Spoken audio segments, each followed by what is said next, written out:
Good evening, guys.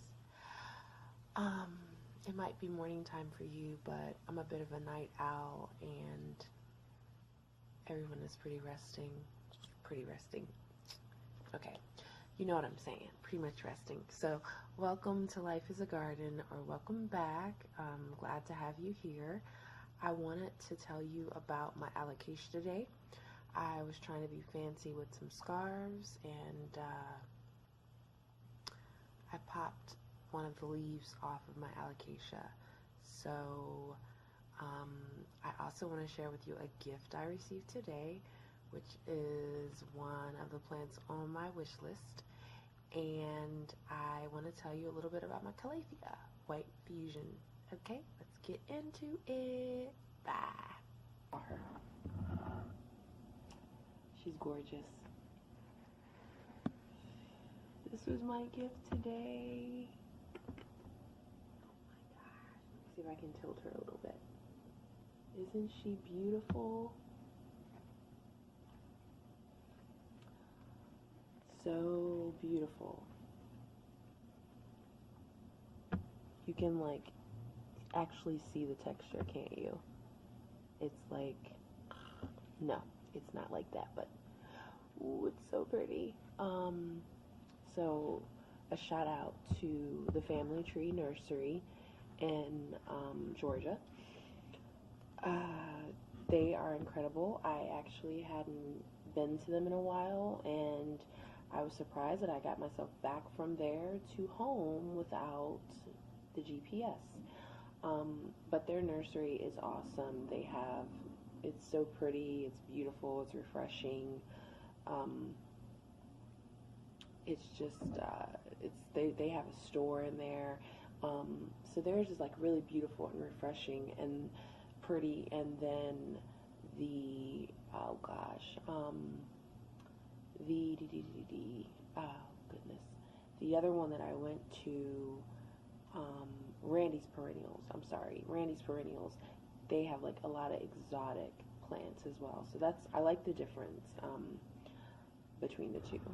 Okay, so this beauty is just, I have it right now. From what I'm learning is that it does well in bright and direct light.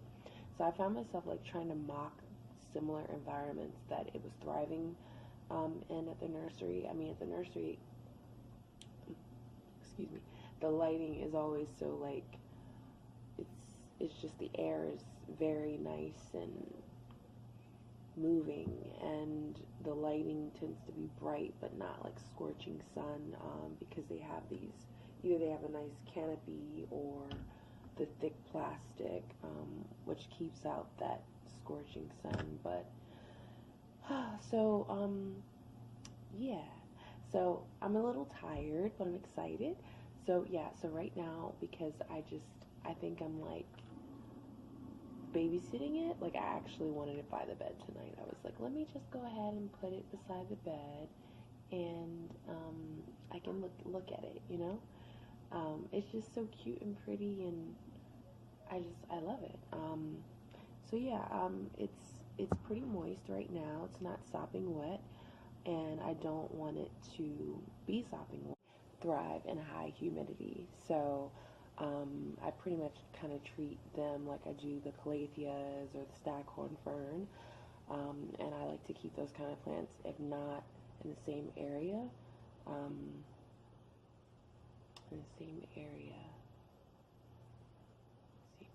Yeah, in the same area. Okay, so my calathea, I wanted to give you an update on my calathea. Okay, so the calathea white fusion, which was the cutting, and it's still, it's still pretty much what it is. Got some soil in it. This baby here, like, I've got these two that are curled up. And I know the calathea rattlesnake and the calathea maranta, I know that they like to pray. So I'm curious, like, is that what part of this plant is doing? I wish I could kind of hold it, but it's like calathea white fusion. It's it's a little wobbly right now because I did take it out of the pot and try to mess with the soil a little bit. It seemed like it was a little too wet, and I didn't know if it was making it a little fussy. But this is the Calathea White Fusion. They do not like the sun being done. They will actually curl up to protect themselves from the sun. That's my memory going on me. And they don't like to be sopping wet. They do like moisture and high humidity. So a lot of people say that they're fussy, and they are definitely particular. You're probably like, some of you might be like, what is going on with that baby? But yeah, so these are the changes. She's still alive, but the cool thing is that I've got a little piece of white chocolate in there because I was too tired to get my hands into any more soil tonight. But I wanted to look into propagating her, and it looks like I kind of have to like wait a bit because this was a cutting, and again, somehow the again ended with a D on it. If you see right there, can you see that? Something is going on. I've got something sprouting, so it's encouraging. You know, sometimes that's how things are. You know, you look at it and you're like, what's going on? But it's a process, and it takes time. So I'm going to be patient for my chocolate back until tomorrow. All right, so that's that baby. So the alocasia. So like I said, I did delete that video, and I am going to make sure that I share the plants that I got. I do want to share this planter before I go. It was $2.52. It's gorgeous. I shared it in the last video, but again, I deleted it, so just wanted to show it off again.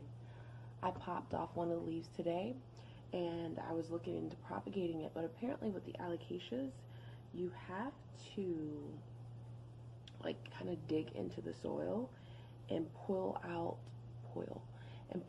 what they call crumbs. I'm gonna go ahead and look and make sure I pronounce that correctly, but they're basically like a network. No, I was wrong. They're called corms. They're a bulb-like structure, and you know how when you dig in there into the roots and you pull away the dirt and you might rinse it a little bit, you can get those out, and then you can go ahead and propagate from there. But that didn't happen. It popped right off here. Right here.